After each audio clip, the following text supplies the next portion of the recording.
Well, hello everyone. In this second class, we will focus on the backbone of microeconomics, that is the supply and demand curves.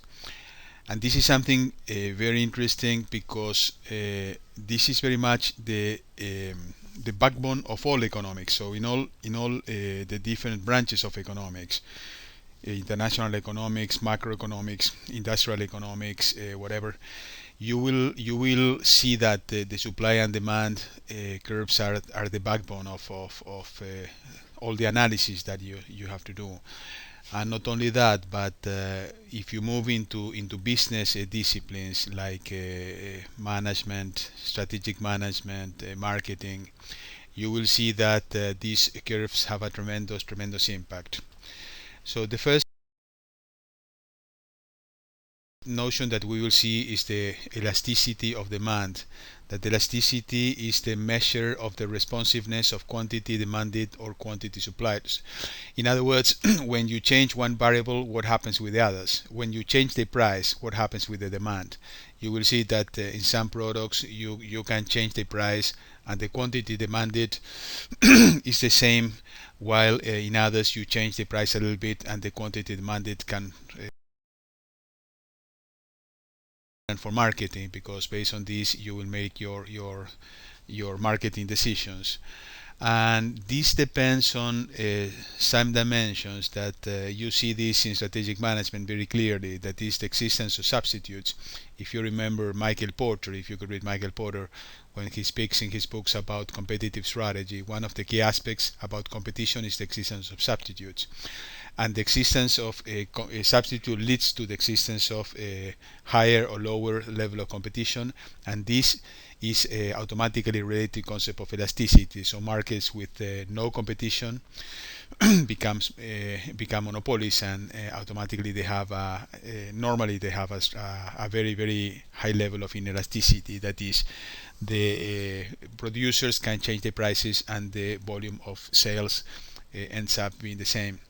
And also other aspects is whether the product is a necessity or is luxury, because if it is necessity, chances are stronger that it may be too. Other aspects is time is very important. So with time you can find an alternative substitute, or you can find alternative ways to deal with your needs, your consumer needs. Consequently, elasticity become more elastic.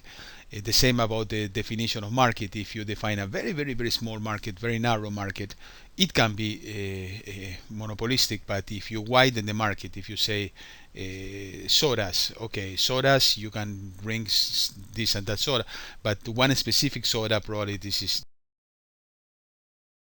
the only alternative that you have. Okay, so what is the definition of elasticity? Okay, basically this equation that you have here, you have to realize that at the numerator you have the denominator, sorry, you have the quantities. So and underneath you have the prices. I'm sorry, numerator and denominator. You have the prices. So when you change prices, what happens today is when you produce a change in the price, what happens with the quantities? This is the concept of elasticity. In the first example, this is a very perfectly inelastic demand, in the sense that you change the price, you can do whatever with the price, but the quantity demanded is always 100. So there is no changes. This is a full monopoly that can change any price, and people will consume exactly the same quantity. However, in this case, the demand is less inelastic, if you want. It's still pretty inelastic in the sense that you can change the prices, and probably the quantities don't change a lot, but there you see some level of change. Then you have a unique elastic, that it means that any point in this curve, any change of the price produce exactly the same change, the same percentage change in the quantity. This is not, if you want, conceptually, it's not very strict, because price is one thing and quantity is another. But it gives you the flavor that it all depends on which part of the curve you are. So even though the curve has a different has like a curve shape, it seems that you may have different elasticities at different points. It's not true. So you have the same elasticity at all the points. Then you start into considering the elastic demands. That is, in this case, where you see that you have some change in the price and produce a very large change in the quantity. And the reason for this is because the consumers can abandon this product and go to another alternative product, or maybe there is no this is not a necessity, so you can get rid of it. Say, okay, let's say Coca-Cola becomes more expensive. Okay, you stop buying Coca-Cola, and consequently, a slight change in the price can produce a very large change in the quantity. And finally, the last alternative is the fully elastic demand. That is, if you change the price almost nothing, it can produce a dramatic change in the quantity. This is when competition is very, very intense or perfect competition. If you operate in the Chicago Board of Exchange and you sell any commodity like oil or whatever, if you want to sell a little bit above the price, automatically your the volume of sales falls to zero, because there is only one price. This is perfect competition. So you see how you have been moving from perfect monopolies in the completely inelastic situation to perfect competition in the perfectly elastic situation. So you see that how you are bridging two disciplines, economics with strategy, if you want, business strategy and marketing, prices, etc., etc. So this leads to how elasticity impacts on total revenue. Then this is what you are looking for, to see what happens with total revenue. And you see in inelastic situations, so when the demand curve is very, very steep, in that case, when it's become very inelastic, you can increase the price and the quantity doesn't change. So in that case, total revenue can increase. We are talking about price increases, right? However, in the very elastic situation, like I mentioned the case of a commodity in the Chicago Board of Exchange, for example, the oil or whatever, oil or wheat or any commodity, if the demand is elastic, it means that the demand curve is completely flat. So a slight price increase produces, and you can visualize this in this graphic. In this, what you see here is what is the total revenue. So you see that if this curve is very elastic, in that case, you produce a slight increase, and automatically this rectangle can become practically zero. So this is what you have to look at. So what happens with the total revenue? So here you can compare this in this example. What happens in this very inelastic demand? If the demand is very inelastic, you raise the price, and you can lose some consumption. But what you gain in this A rectangle for the increase in the price is less than what you lose because of the fall in the consumption. That just because it's very monopolistic, it's a necessity, so demand is very inelastic. In this case, that demand is very elastic, the situation is exactly the opposite. So you raise the price a little bit, and the loss of sales, if you want, so is this B rectangle becomes very, very big. So consequently, the gain for the better price is more important than the loss in the quantity, if you want. So so okay, let's see how this thing feels. This is when you have a perfect straight line, which is a theoretical situation. The reality is never like this. But you see that according to where you are, even though it's a straight line, so you think, okay, the elasticity is the same all over. But if you do the math, you see that this is not the case, because the more you move to the right, the denominator, that is the price, becomes smaller. Consequently, when you divide by something smaller, the elasticity becomes more important. So this is what you have to consider. It's just playing with the numbers, and you realize that this is what happens. What is the income elasticity of demand? The income elasticity is what happens when the income, this is another variable, now we are not talking about price, we're talking about income. What happens with the income increases, what happens with the level of sales. and this leads to different kind of products. Normal products is the typical elasticity that we saw before, that this this line with a negative slope. In this case, when normal goods, that is the typical goods that you consume every day, so they tend to have a positive income elasticity, in the sense that if you increase the price, the the volume of consumption or volume of sales falls. Inferior goods is the opposite. Inferior goods are like sausages, for example. When the economy, you have a bad economy, so there is a recession, whatever, the level of people, the income of the people falls.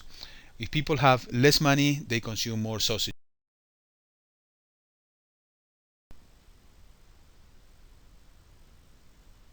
I'm sorry. Complements is the opposite situation, in the sense that when, for example, CD players and CDs, when you raise the price of the CD players, people buy less CD players, and consequently the consumption of CDs also fall.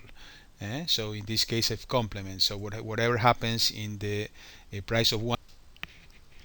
Okay, the other elasticity is the price elasticity of supply, not demand but supply. And in this case, you have exactly the same definition. So you have this is a very inelastic supply. It means that the suppliers, the producers, are willing to at any price they are willing to say to sell this amount, and this is based basically for on the restrictions that the producers have, like a limited amount of production. So it doesn't matter what is the price. This is what they can sell. Uh, you continue with the same definitions. You have a more inelastic supply, so you see it is less steep. Then you have a unique elastic. You see that here the angle here is 45. Remember that the tangent or of a 45-degree straight line is means that the tangent is 1, because is this divided by this is exactly the same, consequently the angle is 1. And then elastic supply, and then it's a little bit more horizontal, and then perfectly elastic. It means it's completely horizontal, that is the producer will be able to supply any quantity. It's the opposite as before, so they have any ability to sell any amount based on the price, and if the price changes a little bit, they just cannot supply. So exactly the same discussion that we had before, is the elasticity can change, and basically this is what I told you before. When the producers have any installed capacity that they can sell any amount, in that case will be very elastic. But if they have any restriction that they cannot sell above one certain quantity, they will have it will become steeper, more inelastic, you see. So basically you can see here the two situations as I told before. Let's start seeing different alternatives. What happens with the supply or demand change? And in this case is the case of a wheat, that there is a change in the technology, or any raw material or whatever. So in that case, the supply moves from the blue line S1 to the red line S2, and consequently this produce an increase in the quantity and a decrease in the price. So you see that this is the typical supply side economics, that you increase the quantities and reduce the prices. So this is the backbone of supply side economics, that you need to get new technologies and reduce the costs and become more efficient in order to increase the welfare of the society, pay less and have more. The case of the oil is a different case. This is basically a cartel, the OPEC, and in this case, what the producers, like the oil producers, want to do is to produce a restriction in the supply, so supply less, and based on this, the price goes up, because you see that the oil is very inelastic, because it's a necessity. So consequently, the goal is produce a little bit less, and with this small reduction in the production, they can produce a sharp decline in the supply, and this produces a large amount of a large increase in the prices. So in the long run, Supposedly there are alternatives. It's not exactly true today, but eventually it may happen that in the long run the demand curve becomes flatter, more elastic, and consequently you find alternatives to oil. In that case, the increase in the price because of the cartel is not that important. This may happen if public start finding other alternatives, like having sharing cars, or sharing trips, or using the city bills, like a new train or a subway, or a bus or whatever. So, but you need time to produce those structural changes if you want. Another aspect that is interesting, that is kind of comparing the supply and the demand, is the illegal drugs, if you want. So when the government starts restricting by the DEA, or by sending soldiers to Latin American countries to reduce the amount of illegal drugs production, what basically they do is they restrict the supply. However, the more they restrict the supply, the larger the prices is a price increase, and consequently this invites new drug producers or drug dealers.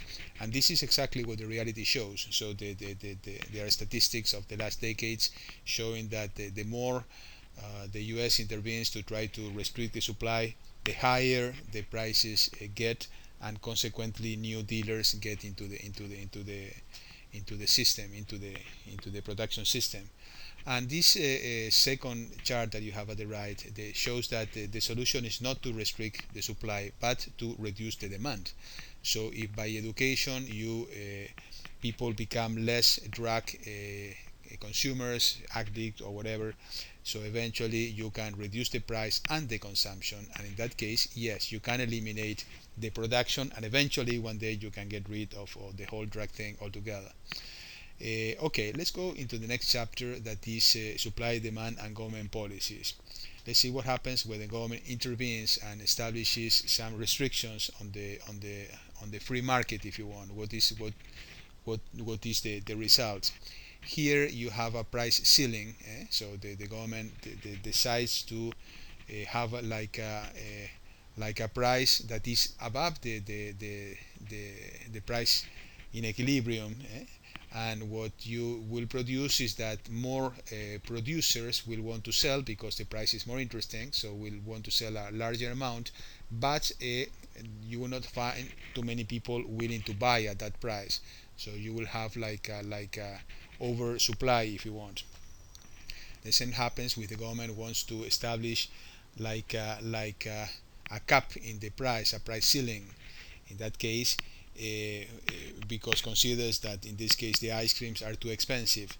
In that case, you will produce a shortage because you will have a more demand than supply. You will have more people willing to buy ice creams than producers willing to produce, to cook, manufacture, or whatever ice cream. So you will have a shortage, if you see. So let's see some real life examples of these notions. The first is the control of rent, like in New York City, for example, that there is a limited amount of apartments and there is a lot of demand for those apartments. In this case, you see that the supply is in the short run. The short run is completely rigid. So this is the number of apartments that you have, and this is what you can offer. And the demand is also relatively steep. It's very inelastic also, because there is this number of people that want to rent apartments. Consequently, if the government decides to establish like a cap in the rent, to reduce the cap of rent because it becomes very expensive, in that case maybe it can be successful up to a certain degree, because in the short run what happens is that the price will fall a lot, but the level of consumption, if you want, will fall relatively.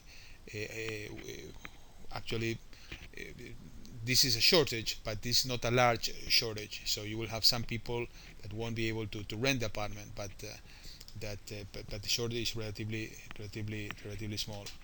But in the long run, the situation is different because in the long run, the supply can change a lot, because you can build new apartments or new houses, whatever, and the demand also can change a lot because people can decide to go to other cities or kind of find alternatives or whatever. So in that case, the both curves, supply and demand, become substantially more elastic, and consequently the shortage can become more important. This is kind of an interesting situation. So you see that the government has to assess what is the long run effects of restricting the prices of the rents, if you want. Another discussion that is interesting using the supply and demand is what happens with the wages in the labor market. So in this case, the government wants to establish like a minimum wage by law. And in this case, what happens is when the government tries to do that, it produces a labor surplus because the salaries are above the equilibrium, the market equilibrium. So consequently, more people will be willing to work, and less companies will be willing to hire them. So we'll have a lot of unemployed people because establishing this cap, this minimum salary. Another discussion that is interesting is what happens when the government decides to establish a price. Remember, we are discussing when the government intervenes in the market, what is the impact. In this case, you see that the government establishes a new tax, and you see here the amount of the tax is 50 cents. It goes from 280 to 330, and these 50 cents must be paid by someone. So in this case, you will see that someone will be, in a way, the consumers will pay this little amount here, and the producers will pay this little amount here, or will stop receiving this little amount of money here. So somehow the burden of the tax is shared by both the buyers and the suppliers. The interesting part is that what happens when the tax is on buyers or sellers, who finally pays for that. You see here the tax is on buyers. However, you will see that at the end of the day, even though the buyer pays part of the tax, but it also impacts on the sellers. So somehow both end up paying the tax. And the same happens with if the seller is the one that pays the tax. So at the end of the day, it's shared by both. Let's see what happens with a payroll tax. You see that here is a tax on a salary, if you want. Somehow, if you want, the tax it's similar to what.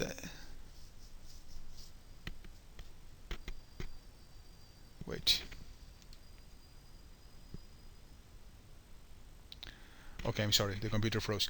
Similar to what I described before, that is that somehow the tax is paid by the worker and by the company, by the company that hires, by the firm. And the question is, what percentage is on the head of the worker, and what percentage on the head of the firm. And in all the examples that we saw before, the answer is, well, it all depends. It depends on the elasticity of the demand or the elasticity of the supply. The more inelastic is the demand, you see that the larger is the amount that is paid by the consumer. So and the lower the amount paid by the producer. So clearly the elasticity of the demand is an important response to this, and also the elasticity of the supply. You see here, if in this case, if the supply is inelastic, the supply curve is steep. In that case, the consumer will pay less, and the producer will pay more. So it really is. It depends, and based on this, you have all these alternatives. What percentage is paid by each one? Let's go to the what is called the welfare economics, that is consumer, producers, and the efficiency of markets, where they are fair and what impacts it has on the community. And you need to get familiar with one concept, that is the consumer surplus or producer surplus. And this is a neat way to understand this concept. That is that you have different consumers, different buyers, and they are willing to pay a different amount of money, so per unit. And based on this, you can kind of build up this demand curve, if you want. So this is basically a demand curve. But what the demand curve is telling you, that one person is willing to pay more and per unit, remember it's also per unit, and other people are willing to pay less per unit. Probably the Ringo is the one that is paying more money altogether, but because he's buying more units. So John is buying only 1 unit and Ringo is buying 4 units. So it's not who is wealthy or not, it's how much each one is willing to pay per unit, if you want. So this is the concept that you have to consider here.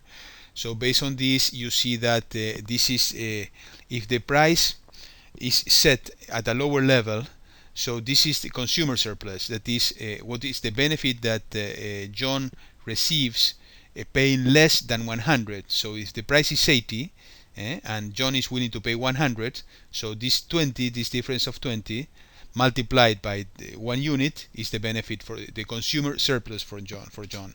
So this helps you to understand what is the concept of surplus. Surplus is if one consumer considers that this is the benefit that he or she is receiving, and at the end of the day pays only this amount, so receives 100 but pays 70, so the difference is the consumer surplus.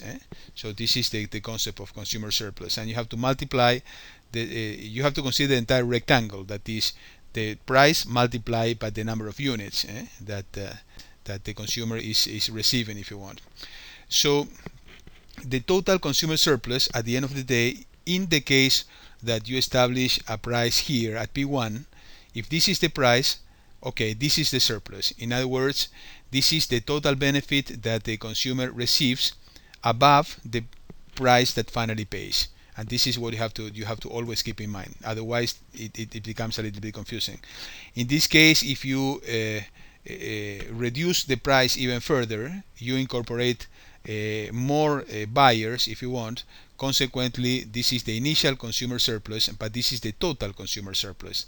So this rectangle is the total consumer surplus. That is, this is what the consumers pay, and this is what the consumers receive conceptually. I mean, what they were willing to pay, and finally they pay less. So this is the consumer surplus.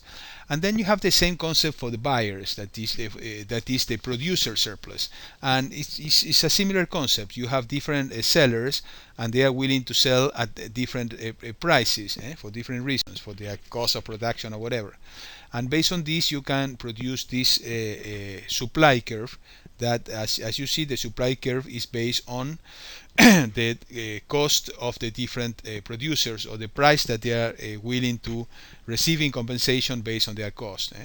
So based on this, you get to exactly to the same line, and this is the what helps you to understand what is the producer surplus. Producer surplus means finally the product was sold at 600, but the cost, if you want, or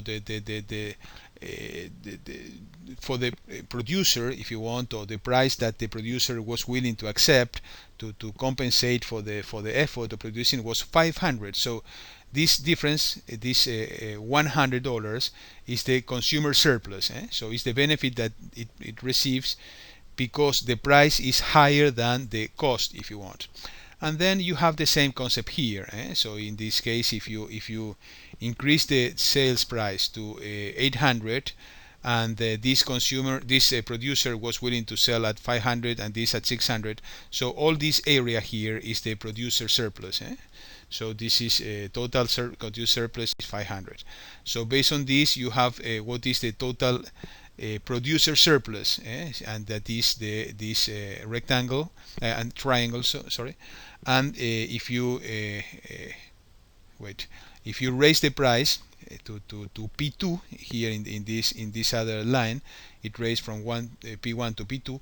Okay, finally this is the final price. So consequently, everything below the price and above the cost, so this gap between price and cost, is the producer surplus, is the benefit of the producer.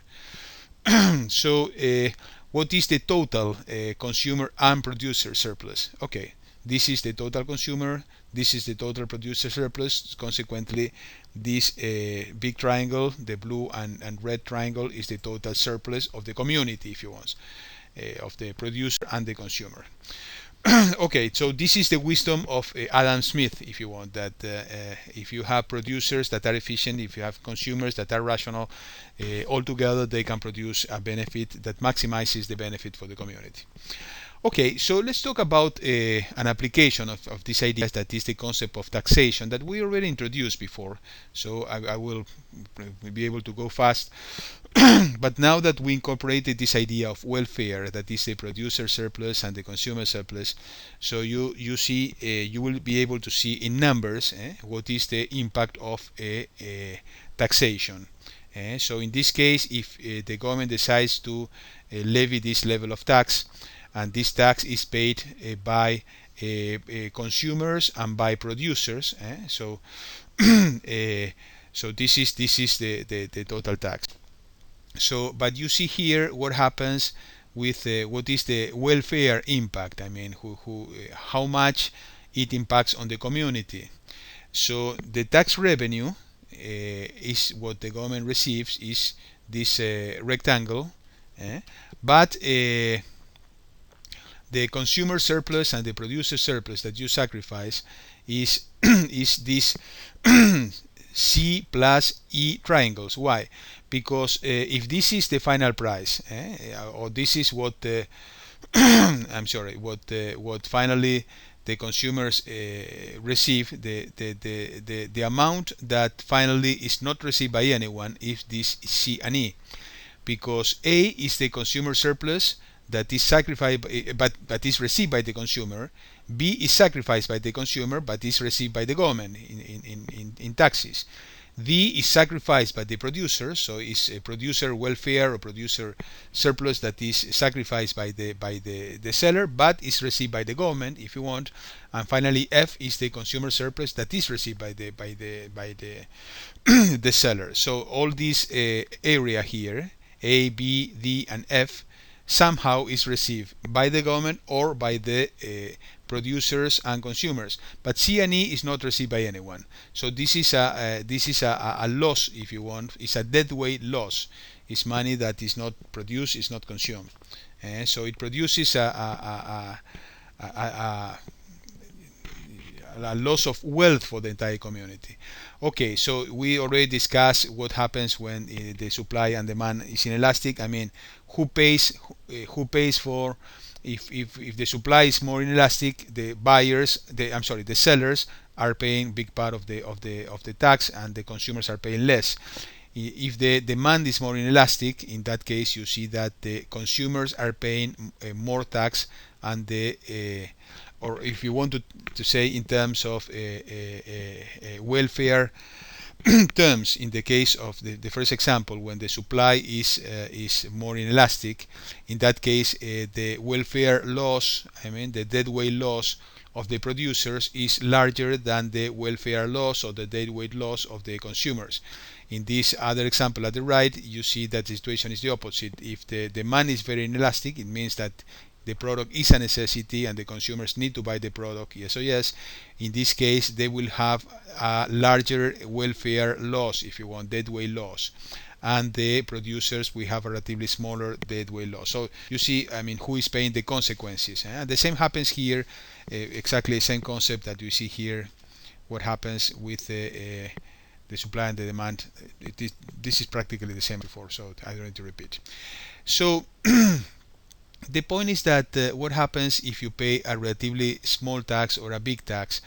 At first, in a small tax, you see here that the amount of the welfare loss, if you want, that is this kind of red or pink triangle, is relatively small. But if you enlarge the tax, you see that the tax revenue increase a little bit, but the deadweight loss increase much more than the tax revenue.